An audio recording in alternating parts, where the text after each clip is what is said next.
you don't want to make this commitment without knowing these things, because trust me, there are a lot of unhappy doctors out there, a lot of unhappy medical students, and you don't want to fall into that category.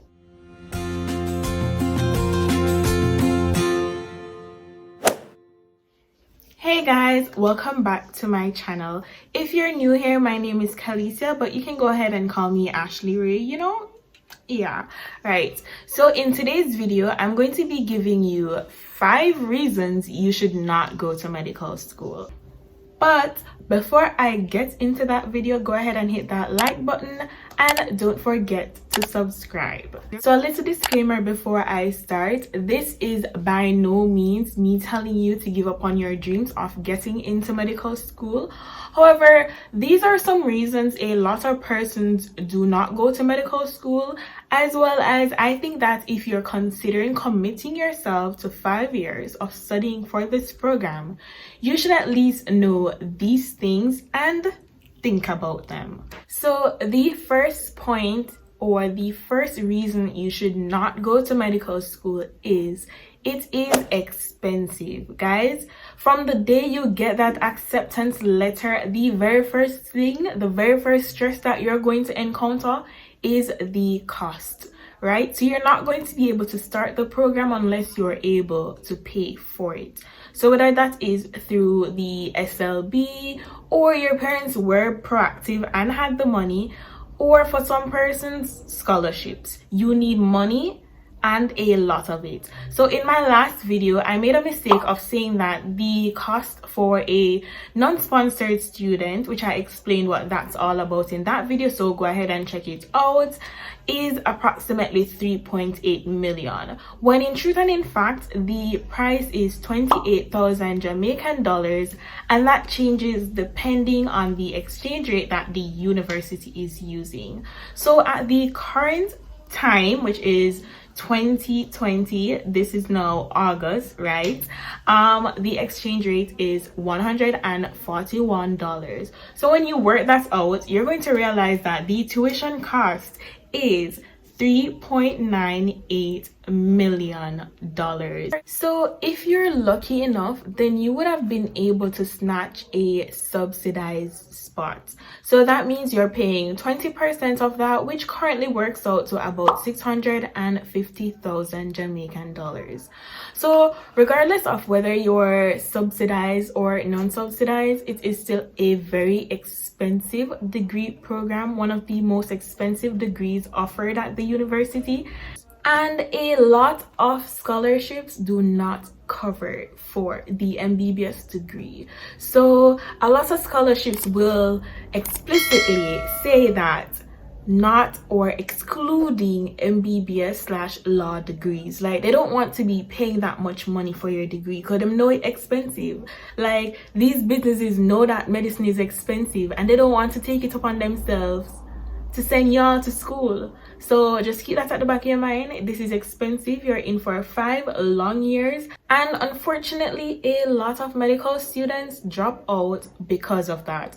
I know of persons who are extremely brilliant, got really good grades, but had to drop out of medical school because they were simply unable to find that 3.8 million at the time. So reason number 2 why you should not do medicine is it is time consuming, guys. Like, if you ask anybody on hall, they don't see medical students a lot, and when they see you a lot, they find it very weird. Okay, so basically in med school you have classes from 8 to 4, 5 days a week. So unlike other degree programs where you can have your classes for 3 days and then you set it up in such a way that you have the next 2 days completely free to study, to relax, and to just enjoy yourself, that is not the case with medicine. You don't get the option to set up your timetable, so you basically go with what they have in place. On top of this, when you get to the wards in your clinical years, which is year 3 to 5, you're going to now have duties. So duties can go up to 10 p.m. and when you're on the lovely obstetric wards, then you can have duties that starts at 8 a.m. today and ends 8 a.m. tomorrow. Yes guys, 24 hours. So on top of all the classes, the ward time, as well as duties, you also have to make time to study. So when you get home, you now have to study all the information that you covered on the wards, information that you're going to be covering. And guys, when I say that this degree is dense, it's dense. Like, there's so much information out there that you have to learn, and there's always new information being added. So currently you have the whole COVID-19 situation, and as a medical student, that's one more thing that you have to learn on top of everything else that was there. So now imagine you're going to be dedicating majority of your days to going to classes, to going on the wards, to doing duties, and then you have to come home and study. And that happened for 5 years. So while people are graduating from their 3-year degrees, getting married, getting a job, having kids, you're still going to be here. And that brings me to the third point, which is it is mentally exhausting. So a lot of students will attest to this, that they have a lot of breakdowns while doing medicine. So a lot of us enter this degree program with our mental health intact, top tier. We're out here functioning well in society, and let me tell you that medicine will just break you. Like, it literally take you and broke you, like, seriously guys. Right?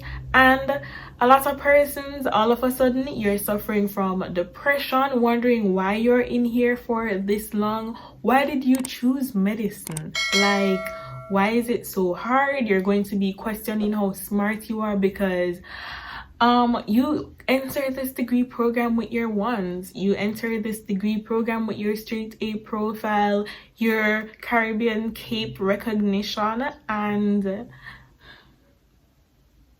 it means nothing anymore. So a lot of persons, they go through depression, a lot of persons develop anxiety, and a lot of persons just could not do it anymore. So a number of students actually drop out of the program because it is so mentally draining, and they just could not bear to continue. So a moment of silence for the persons who have lost their good mental health throughout this degree program. Okay guys, we're almost at the end. Don't forget to like if you obviously been enjoying the first 3 points. Go hit that like button, okay? All right, so number 4 is there's no job security. So this one is going to be quite a shocker to you guys, but if you have been keeping up with the media, if you've been anywhere on Jamaican Twitter, Jamaican Instagram, then you've seen what I'm going to be talking about. So basically, back in the day, everybody was like, okay, if you become a doctor and a lawyer, your job is 100% secure, meaning you don't have to run up and down and look for no work after you graduate, because the job will be there. However guys, this is no longer the case. So in the news, there are a ton of tweets and articles that show you that a lot of junior doctors were unemployed amidst the pandemic, guys. Is there really any job security in becoming a doctor? I don't think so. So I know that medicine still offers relatively good job security compared to a lot of other degree programs. However, it's not as automatic as it was, say, a couple of decades before. So the last point is something that I want you to pay attention to, and that is the money is not worth it. The pay is not worth it whatsoever. So a lot of persons previously had this thing where becoming a doctor was a safe bet to becoming financially stable. So if you're coming from a place of poverty, or maybe not even poverty, it is a safe bet. It used to be that career that a lot of Black families still push their children into doing in the hopes that they're going to have relatively good financial stability. For all the persons who are out here considering medicine solely for the purpose that they want to be making bank, I'm going to tell you right now that this is not the degree for that. Okay, go ahead and go do computer science, go do some IT, some software engineering, something else. Okay, you can spend 3 years, spend way less on tuition, have way less breakdowns, and make way more. So we're living in an age now where digital marketing, digital everything is important, and it is a way faster way of becoming financially secure and getting money. The other thing is there are a lot of non-degree professions out there who are making bank. So all the persons out there doing their lashes, installing wigs, a lot of them sometimes are making way more than these doctors. So although it is a very reputable profession, which I'm not going to be bashing, like that is 100% true, it is not the safest bet to be getting money. It's not the easiest way to be getting money. And 5 long years of university, 4 million per year, mental breakdowns, and lack of social life is not worth the pay that you're going to be getting. So if you don't have a passion for medicine, do not do it. Right, guys? If your parents pressuring you into medicine, do not do it. Try to talk to them, show them this video, let them understand that it is not an easy road and there are other degree programs that you can do and become very successful today. Don't enter medicine for the money. There's way easier ways of getting money. You can go ahead and buy 4 Pro Box and put it on the road and get the money with 1 year tuition. So before you enter this degree thinking about all the money you're going to be getting, don't do it. So those were the 5 reasons why I think you should not go into medical school. And of course, guys, this is not me telling you to give up on your childhood goal. It's not me telling you to give up on becoming a doctor completely. However, I'm letting you know that there is a lot of things that you need to consider before starting this degree, and you don't want to make this commitment without knowing these things, because trust me, there are a lot of unhappy doctors out there, a lot of unhappy medical students, and you don't want to fall into that category. These cars will not give me a break. So now we're at the end of this video, and if you enjoyed it, don't forget to hit that like button, subscribe, and turn on your notification bell so you don't miss my next video, where I'll be showing with you 5 reasons why you should go to medical school. Alright guys, see you in my next video. Bye.